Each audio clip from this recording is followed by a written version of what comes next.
Hello guys.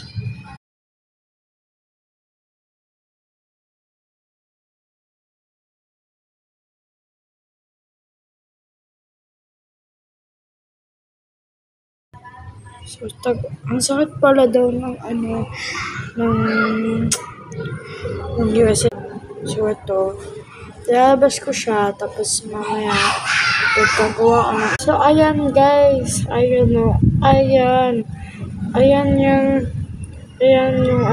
yun yung ganyang masakit na loadout. Sinasabi ko sa inyo, masakit talaga yung loadout na yan. Kahit anong gawin mo dyan, pwede ka mag-grandmaster ko. Or kung grandmaster ka na, pwede ka na mag-legendary. So, I think, kung gusto niyo yan gawin, kuhanin nyo lang. Ayun.